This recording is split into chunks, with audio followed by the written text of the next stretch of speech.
now begin part 1 of the training, which covers the parental consent process.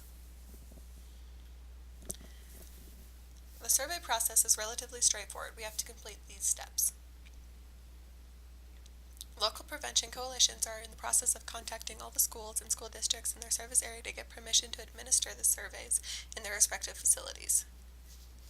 We're also gathering information about when and to whom the school will be administering the survey. The steps you will most actively be involved in are steps 3 and 4. You're the person who will seek parental consent and administer the survey. Without you, the rest of the project could not succeed. The majority of this presentation is on steps 3 and 4 to give you a clear outline of what needs to be done, along with a clear understanding of what we at YSAC will be doing and what you will be doing. The last 2 steps have to do with what we do here at YSAC. This is a timeline of what you can expect. The timeline is centered around the survey date that your school district has chosen as the first day to administer the survey. From that survey date, everything is backed up and put in place.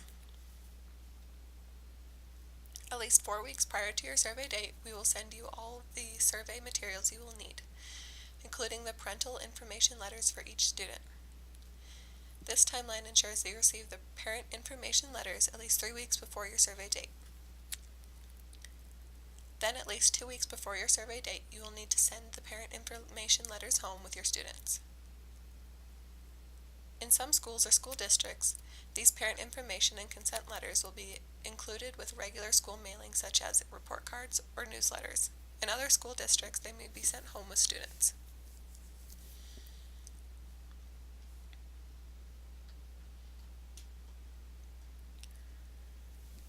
When you distribute these parent letters, the school needs to start paying attention and keeping track of returned letters. Your school district has elected to use passive parental consent. This means that students are assumed to have permission to take the survey unless the parent returns a portion of the consent form, indicating that they wish to have their child opt out of the survey participation. Thus, from the moment that you send out the parent letters until the survey date, you will need to know which students no longer have permission to take the survey. During this time, schools are encouraged to let parents know about the survey. We want parents to make an informed decision as to whether they want their students to take the survey. Other publicity may include newsletters, inserts, parent emails, and other means of letting parents know about the survey. Please contact us if you need help with any other promotional activities.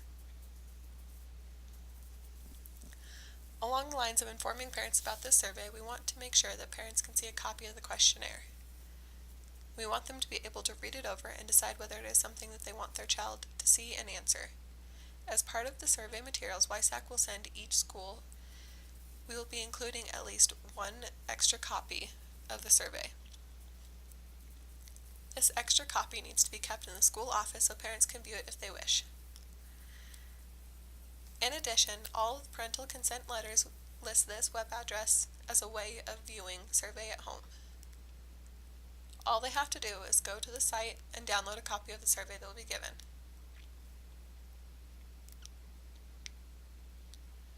In addition, we want to give parents adequate time to respond. They need at least 2 weeks prior to the survey date to receive the parental consent and then send it back.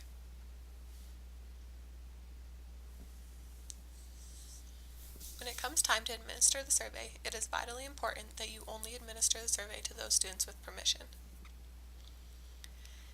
If you have any questions about this, please let us know. We'll be happy to talk you through issues with parental consents on an individual basis. In the end, what this means is that the school needs to keep track of who returns the parental consent and make sure that the survey is only given to those students who the parents have not returned the opt-out portion of the consent form. Please proceed to part 2. You only need to watch the video for the type of administration your school will be doing, online or paper.